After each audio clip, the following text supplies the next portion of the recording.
This episode of That's Total Mom Sense is sponsored by Sambucol. Fall is upon us, and you know what that means. Cooler weather, layers, and of course, the kids heading back to school. Have you checked off all the items on your never-ending list? New clothes, notebooks, pencils, brand new backpack. The kids want it all. But have you thought about how to keep them healthy when they're heading back to school? That's where Sambucol comes in. My kids and I recently started taking Sambucol every day to help support our immune systems so we can keep doing what we need to do. Sambucol is made from premium European black elderberries, which are natural sources of powerful antioxidants and key vitamins like A, C, and E. They help support a healthy immune system and help you power through your day. What's so great about Sambucol is that they have tons of different ways to get your daily helping of black elderberry, like syrups, gummies, chewable tablets, drink powders, capsules, and more. They have products made just for kids, too. My 3 kids love the Sambucol Black Elderberry Gummies.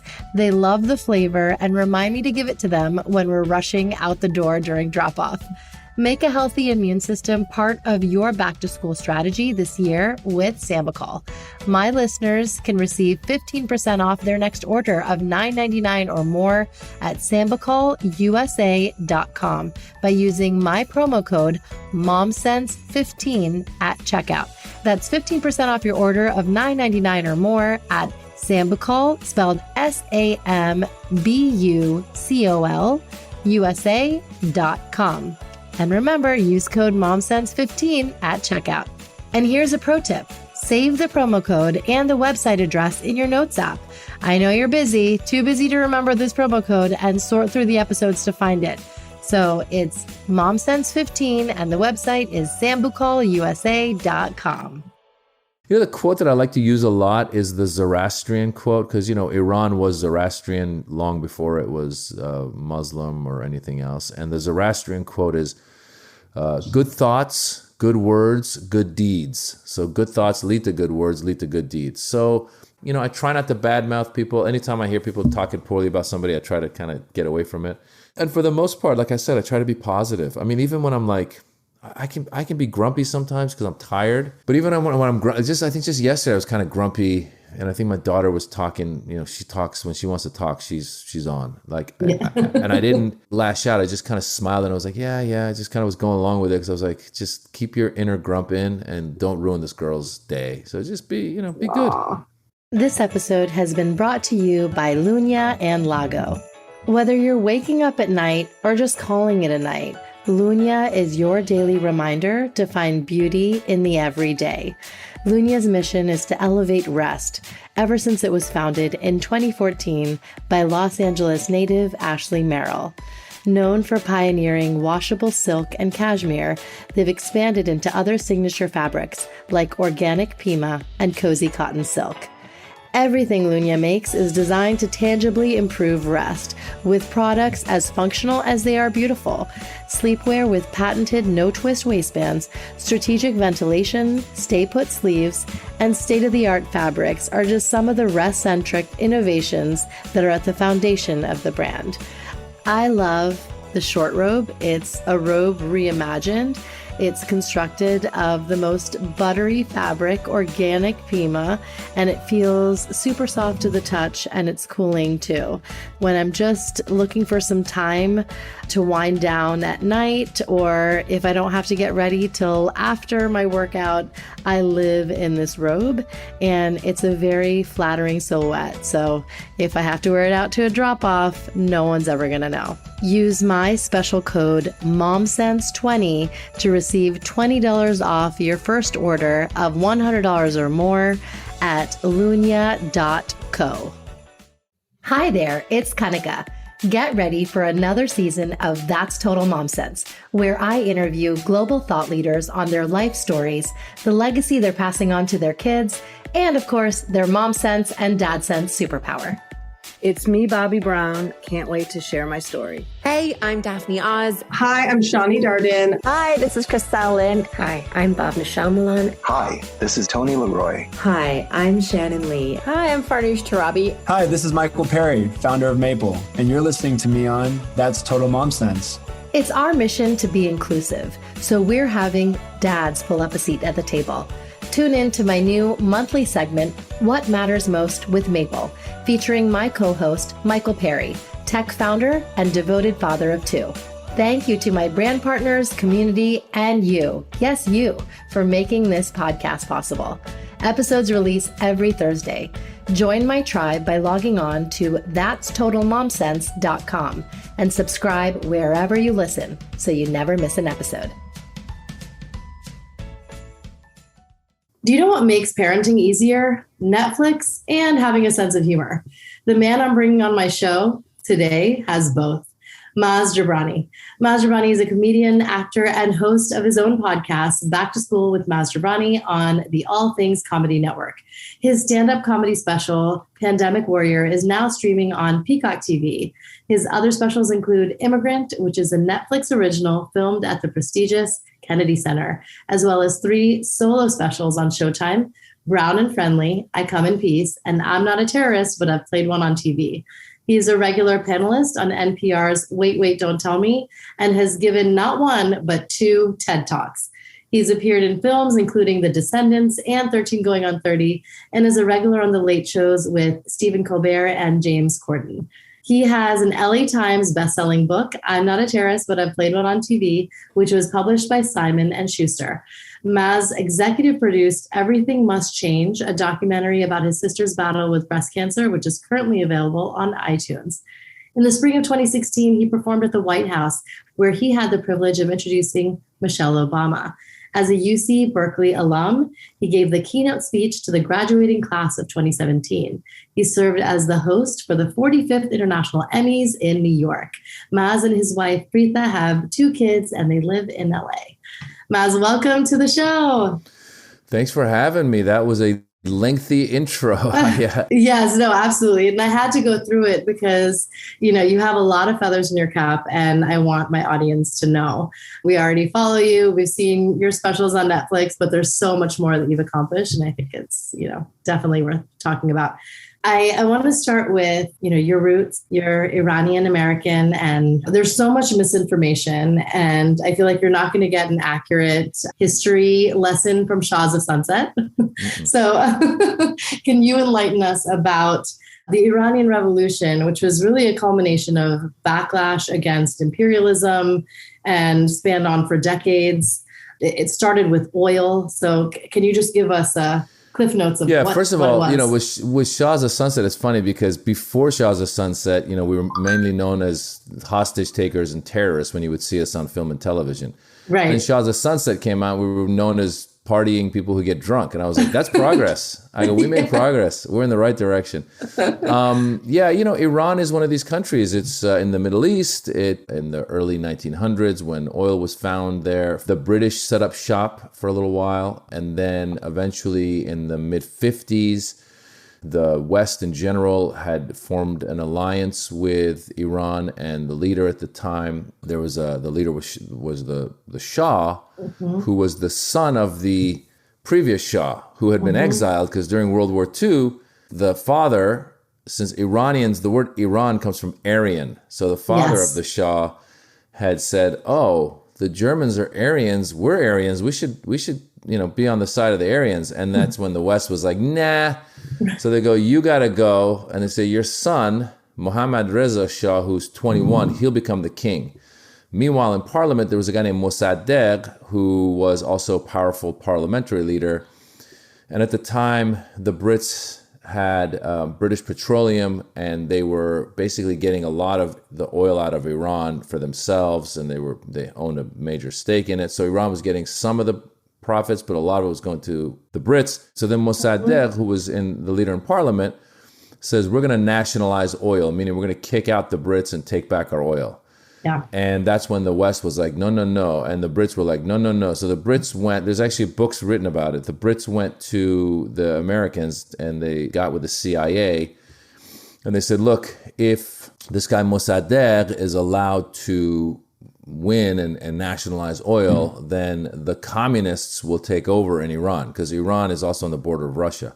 Right. And at the time, the biggest threat. War. Yeah. The Cold War for the Americans. So the Americans are like, oh, we're in. So then the Americans, Kermit Roosevelt, who I think was the grandson of Teddy Roosevelt, he organized a coup that took place in Iran in 1953 where they overthrew the parliamentary guy who wanted to get the oil back for his own people. And they got behind the Shah, who had actually fled the country in fear for his life, but then he came back.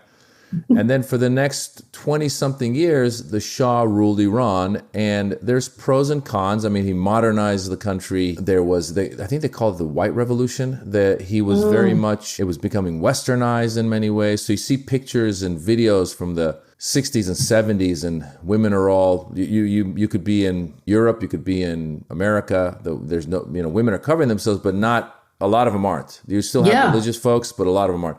In the late 70s, protests started breaking out against the Shah because while the Shah was modernizing the country, he was buying a lot of weapons from the West. He was strengthening the country in many ways. He also ruled with an iron fist. Like you weren't allowed to criticize the Shah, like many countries in that region, right? So people would disappear. His secret police, the Savak, would disappear people. So that allowed a lot of different factions to form against the Shah. So there was, you had your intellectuals who were saying, well, we're being shut down with what we can say. You had maybe some leftists who were saying, same kind of thing. Then you had your religious groups, and there was all these different groups who were saying, this is a puppet government of the United States. And so eventually the protests broke out, and those protests led to the 1979 revolution, where the Shah leaves and Ayatollah Khomeini comes in. What reminds me a little bit of today and the Christian right is if you let religious leaders run a country, you're going to be going into the dark ages. And that's what happened. So a lot of people who thought, if we get rid of the Shah, it's going to get better. It actually got worse. They started executing people. There was like the moral police, so that now if you are in the streets, you got to cover yourself if you're a woman. If you don't cover yourself, they would stop you in the streets. Sometimes they give you lashes. It got really barbaric. And to this day, the same Islamic Republic of Iran runs the country. And my family left in late 78 when we saw the protests happening. My father was on business in America, and he told my mom to bring me and my sister just for 2 weeks, thinking that things would cool down, the protests would cool down, and we could go back. And we even left my baby brother back in Iran when we came. But things never cooled down. They just got worse and worse. And I always like to say, we packed for 2 weeks. We stayed for 40 years. 40 years. That's right. That's right. Wow. You really know how to find the nuances of the immigrant story and appeal to this, global audience. Yeah, I think in comedy, you talk about what you know, you talk about your experiences. And so when I first started out doing stand-up, I had wanted to start much younger. I was a big fan of Eddie Murphy since I was 10 years old. And then my immigrant parents were like, no, you're going to be a lawyer or a doctor. So then I went and studied poli-sci undergrad. Then I decided I was going to be a professor. So I got into grad school and studied poli-sci there. And I was always doing plays on the side. And it wasn't until I was in my mid-20s when I finally decided, you know what, you live once. You got to live for you. You can't live to make your mom or dad or wife or girlfriend or boyfriend or husband, anybody happy. You have to make you happy. So I had a day job at an advertising agency at the time, and I enrolled in a stand-up comedy class. And that stand-up comedy class helped me just get some basics on what to write about. And one of the main things they drove home was, what makes you different than anybody else in this class? Talk about that. So I started early on talking about being Iranian in America. And there was a lot of being Iranian dad this, Iranian mom that. There was early jokes were like, growing up Iranian in America was hard because we could never get any kids to spend the night because their parents thought we were going to take them hostage, that kind of silly stuff. Yeah. But then as I went along, I realized it's not just Iranian, it's immigrant. And it's not just Middle Eastern immigrant, it's Indians, it's Pakistanis, it's Chinese, it's Mexican, it's all of us who have grandparents or even parents who are immigrants can relate to a lot of the stuff I'm talking about. And one of the jokes in particular that opened my eyes to that was I used to do a joke about how my grandmother, we said my grandmother used to keep her cash in her bra. And the joke was, I said, we used to think she was a D cup till one day when we went to buy a house and she pulled the down payment out of her bra and we realized she's an A cup. And then we look closer and we go, no, wait, she's grandpa. So it's a silly joke, but I was doing it at the Laugh Factory in LA and there was these two Latina girls who were falling out of their chair laughing. I go, oh my God. Mexican grandmothers keep their cash in their bra They do too. the same shit. Yes. Right. And then I realized, wait a minute, like Southern grandmothers do it, Indian. So you just talk about you and your life and people get it. And and just the test of that is I've now toured with a lot of my shows around the world. And if I'm doing kid and parent and husband and wife material in Australia, or I'm doing it in Jakarta, or I'm doing it in Stockholm, people are all laughing the same because they get it. Yeah, absolutely. Tell us how you and your wife, Preetha, met. Preetha and I met in 1999 on my birthday. So I'd just been in a 4-year relationship, and I was happy to be out of it. I wasn't looking to meet anybody. I always say when you least expect it, it's going to happen. A friend of mine who worked at the same law firm as her said, hey, I've invited this girl to come to your birthday. And he wasn't trying to set us up. But as we're sitting at this restaurant nightclub, it was like some hot club back then, and it was impossible for us to get in. The only reason we got in was because we got dinner reservations. In walks this beautiful Indian woman and starts talking to my friend. I'm like, who's that? And then he's like, this is my friend. I go, hey. And then we start talking, we hit it off, and everything's very loose. And she's from India. Yeah. And then at some point just to be silly, I go, oh, are you Indian like woo, or Indian like pointing at my forehead? Okay. And she goes, yeah, I'm Indian. Woo. I go, that's cool. And I go back to eating my food. And then she turns to my other friend and goes, what a fucking moron. And then my friend goes, dude, she just called you a fucking moron. And I thought that was the best thing. I go, oh my God. I high-fived her. I go, that's great. So now she's beautiful and she's got a sense of humor. She realized I was being, stupid on purpose. So we just hit it off that night. We're talking. She's a lawyer. She's, cool. We just really hit it off. And it was funny because I was trying not to meet somebody. And as I'm hanging out and talking to her, I was like, oh God, I think this girl is like, this could be serious. And then it became serious. And now, what was that, 99? So 23 years later, right? Amazing. Oh my God. Here we are. Yes. Oh, I love that. And I think that's really how couples align, is when they have that same sense of wit and sense of humor. I feel like that's what carries you through all the tough times, for sure. Yeah. When you first became parents, what was it like for you and Preetha? And, how have you evolved over time? It was super exciting. Our first kid was our son, Dara, in 2008. And I, being an older brother, I had 2 younger brothers. One was 5 years younger, Kashi, and one was 7 years younger, Joey, or Arash, but we call him Joey. Kind of my dad, again, having come from this family where he was the oldest son, and he would always put it on my shoulder to say, listen, I raised my siblings, you got to raise your siblings. So quite often, like, if I were going to the movies with my friends, my dad would be like, take your brother with you. And I hated it as like a 10-year-old, 11-year-old. I was like, ugh. But I learned responsibility. And as a matter of fact, I remember being in middle school and a lot of the girls would say things like, you're going to be such a great dad one day. And I was like, I don't want to be a great dad. I want to be your boyfriend. Tell me I'm hot. And they were like, you can be the best dad. I was like, oh. So anyway, once the kids were born, once Dara was born, obviously as parents, it's really hard and it's nerve-wracking. You don't know what you're doing. So and especially nowadays, they say knowledge is power, but knowledge can also be fear. So you read all these books about like, don't put your kid on the side because you could die from sudden infant death syndrome, or like, don't do this or don't do that. So, our baby boy Dara, cute little round brown baby, looked like more cherub. Indian than Persian, just cherub, just like we got to put him in a commercial. So sweet. Yeah. When he was a baby, for whatever reason, at one point we were like in his crib, we were putting him to sleep, and I guess he was like kind of leaning towards one side to sleep. So one day we look and we're like, oh my God, there's a dent in his head. Oh, and we're freaking out. We're like, oh my God, what are we going to do? And so, of course, contact the doctor. She's like, listen, you get a bag of rice. You just put it there and make sure his head's flat. They're very malleable. It'll go back. Right. So there was things like that. And then there was, obviously there's a lot of, my hat's off to women and what you go through, whether it's from the fact of like we were trying to do natural childbirth and hours later when he didn't come out, we had to do C-section, and then just, there's obviously a lot of emotional stuff that comes with it. As a man, I was like, we have it easy compared to what women go through. And so whenever I have a friend who's expecting a baby, I say, listen, if it's a guy, I go, just be ready to be as supportive as possible, because your wife's gone through something here, especially if you end up doing a C-section. That's an actual operation. Yes. So that part of it's tough, but it's, they're a gift to your lives. And then also, no matter who you are, there's that early beginning of like, gosh, they're waking up in the middle of the night and they want, they need attention all the time and I can't get anything done. And you're like, please, your whole life is just trying to put them to nap, to sleep, right? Right. So there was a lot of that. But I tell people, I go, look, those phases pass fast. I still remember going to one of our first dinners with my wife. We went to an Italian restaurant and it was great because he was a baby and we took him in that little baby carriage. We put him down and he just slept throughout the whole thing. And I was like, this is great. Would you light my candle? I just love the musical Rent. And you know what else I love? Winding down by lighting my Brooklyn candle after a long day as I curl up with an inspiring book or journal in my notepad. My favorite scents are Santorini Escapist, which reminds me of my honeymoon to Greece, and Midnight Mojito, my favorite cocktail. Brooklyn Candle Studio was founded by Tamara Main in 2013.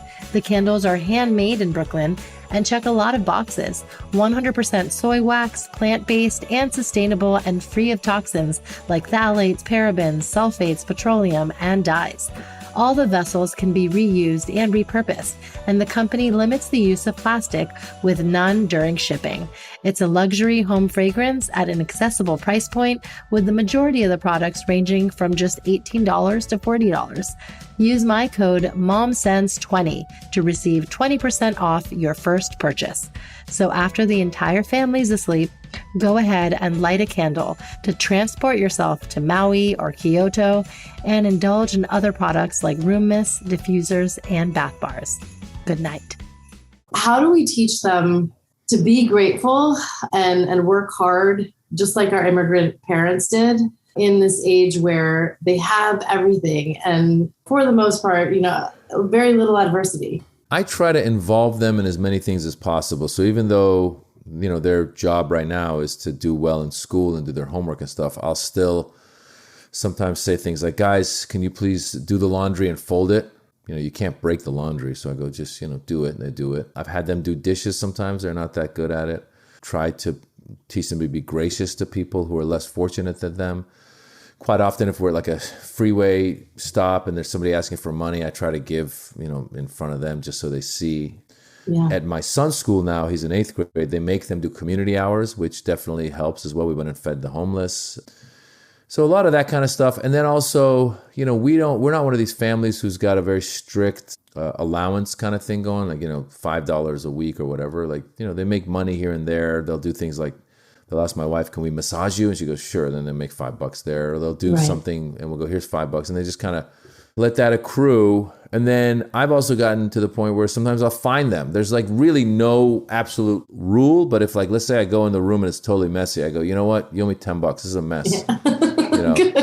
I gotta pay for someone to come clean this, blah, blah, blah. Or like my son lost a sweater and I felt bad. He keeps losing stuff. And I was like, you know what? You gotta give me $50. I took $50 from him. He felt so bad. But I'm just trying to, I'm trying to make them think and learn. And I think, gosh, I hear so many times from people saying you have good kids. I think that's really the best compliment one of the main ever. things. Yeah, you really want your kids to just be good people. Say thank you, look people in the eyes. I taught them one of the very simple thing. Teach them how to shake a hand. Shake a hand firmly.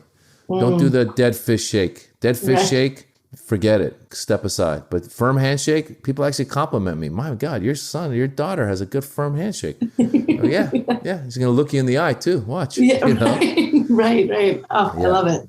How can we as parents find the humor? Because the day-to-day is exhausting. You just got to breathe, I mean, we're screwed no matter what. It's like us against them. And they're not malicious enemies. They're not like going around going like, let me plot against my parent to make his day miserable. Mm-hmm. They're just kind of spaced out in their own worlds. So when you realize this is somebody I love and I brought them into the world, and then this kid is just a space case or just a mess, just take a deep breath. And like I said, sometimes you got to not, some parents feel the need to micromanage. Some parents feel the need to clean up the mess for them. I'm the opposite. I go, you know what? If they're going to go to tennis and forget the tennis racket, then, you miss your lesson. You don't play. I'm not going to come back and bring it for you. Right. Or figure out a way to come home, get it, and go back again. If your room's a mess, you're going to clean it. I'm just going to say, hey, listen, take your time, clean your room. But yeah, I think that's how you can be as stressed out or as calm as you choose to be.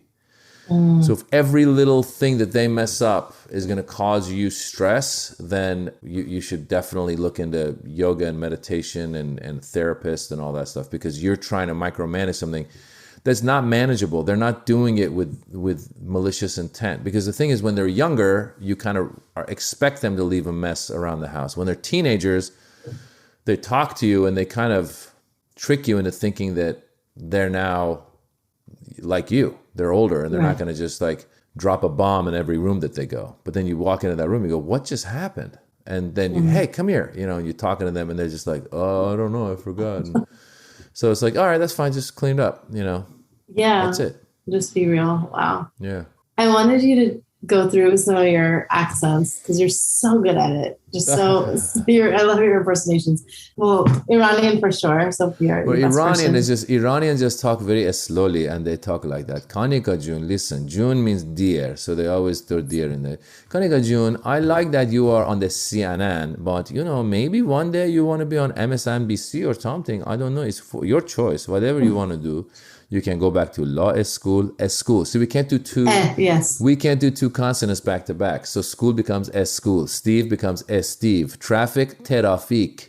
So that's the Persian way. Now Indian, you have to. For me, for Preeta. Well, Indian, it's funny because I played an Indian guy. See, this would never happen today, but I played an Indian guy. I played two Indian guys. I played an Indian Sikh on Curb Your Enthusiasm. And with that one, I just tried to do a very slight Indian accent, just very slight. I tried to keep it as real as possible and just like very slight. I didn't want to make it very cartoony or anything. I just, just my voice, just a slight accent, that's it. Then I did another Indian part on a TV show called The Knights of Prosperity that came and went, and it was with Sofia Vergara, Donald Logue. It was on ABC. For that one, it was funny because I had the audition to play this Indian guy. And as I was going, my father-in-law is an Indian man.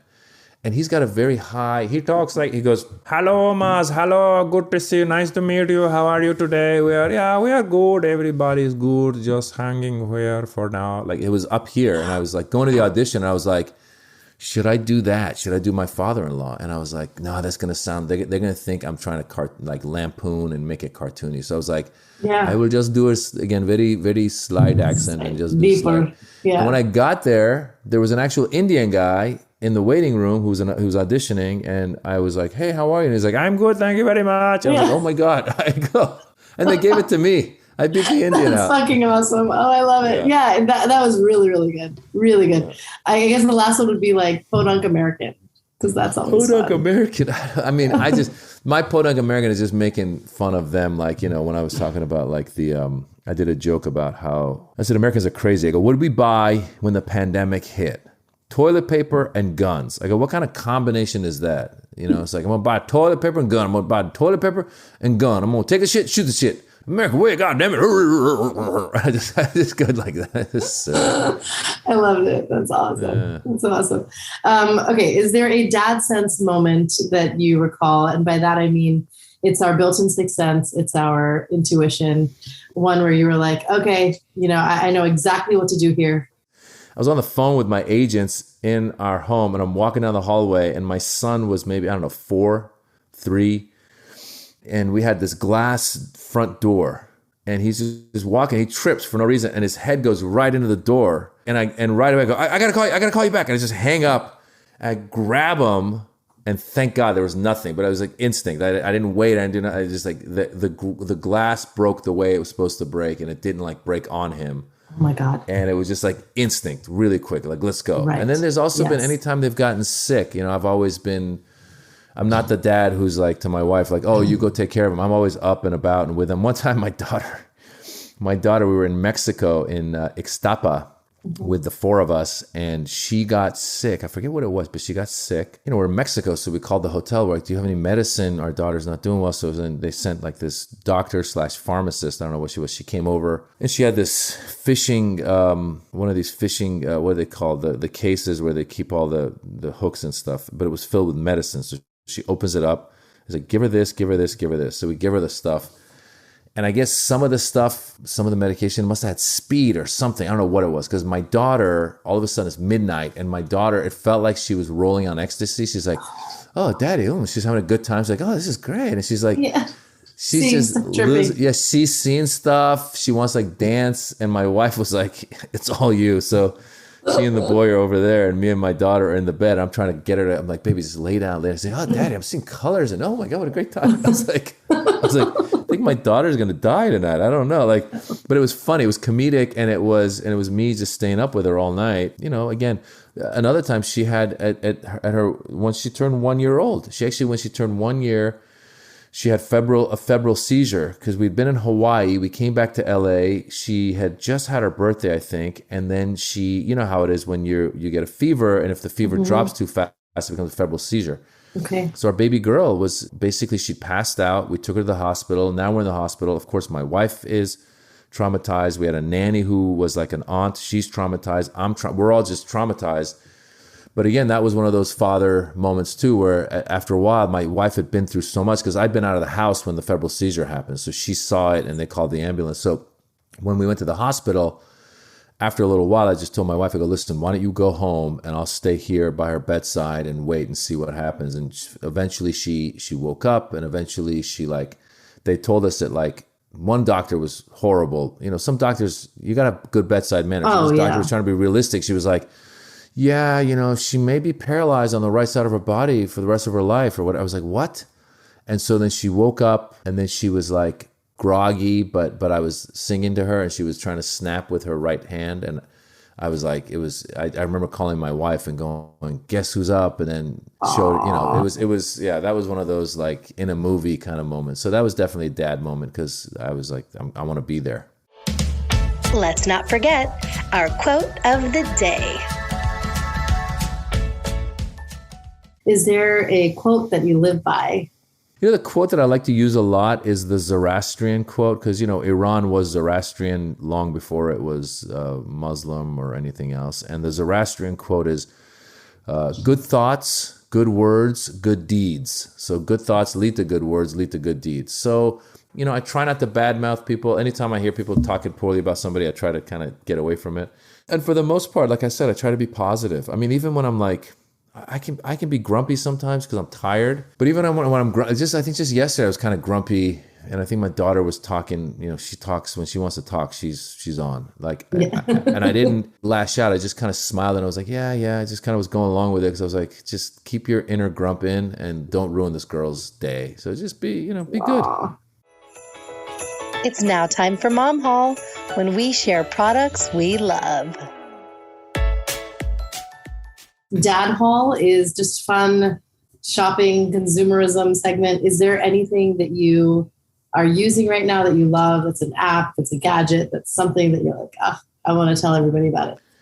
And they had bikes, but I think we got some more, and it was great to go on bike rides with them. We don't do it as much anymore just because everyone's so busy again. I know. One thing One thing I did that I regret not having done more of is when you isolate one kid, like Dara, my son made me do it when he was like 5 or 6. He's like, can we have a Daddy and Dara day? And I said, sure. And it was so nice. We got our bikes. We went down to the beach, had no agenda. We just biked along the beach. We would stop. I said, whatever you want to eat. What do you want to eat? He's like, hamburger, fries. Great, let's do it.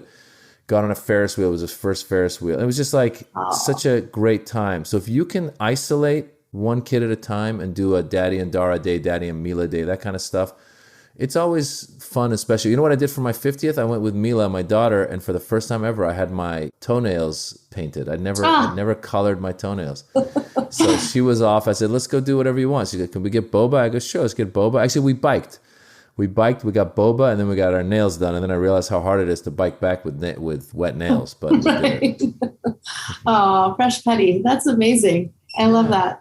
So if you were to describe this conversation interview in Farsi, how would you tie it up? والا امروز یه مصاحبه کردم با خانم کانیکا خانم که قبلا خبرنگار بود و الان 3 بچه داره و یه پادکست برای خودش ساخته که با مادر پدرها سوال جواب میکنه. منم یه دونه از کسانی بودم که شرکت کردم. Wow, shukran. Yeah. I don't know what you said though. You understood مادر and پدر? Yeah, mother and father. Mother? Yeah. Oh, wow. Excellent. So can you give me a loose translation? Just I'm here today with Kanika, and she used to be a reporter, and now she's got a podcast where she talks to parents, and I participated in it today. Oh, that's awesome. That's so great. Okay, where can my audience find you, come to your tours? I am touring all the time. The actual dates are posted at mazjobrani.com. But if they follow me on Instagram, Twitter, Facebook, it's all at Maz Jobrani. I usually update as I go, but currently I will be in the LA area and then in Florida and then Europe. And then I'm back to the East Coast. I'm doing New Jersey. Let me know when you're doing Jersey. I'm there. Yeah, Jersey. I'm doing Jersey. I'm doing the New Jersey Performing Arts Center, New Jersey PAC, and I'm doing Atlantic City. So I'm doing the cultural Jersey, and I'm doing the, not so much Jersey. I'm doing both. I'm doing Boston. I'm all over, all in the fall. Yeah. Thank you. Thank you, Maz. This was awesome. Thanks so much. Well, have a great day, and we'll talk soon. Thank you for tuning in to my candid chat with Maz Jobrani. He is hilarious. I loved watching him live at the Kennedy Center and supporting my friend Zarna Garg, who put us both in touch. So thank you, Zarna. Love you. If you want to see him live, I highly recommend it. He has his tour schedule on his website, mazjobrani.com. In June and mid-June, he'll be in Dania Beach, Florida.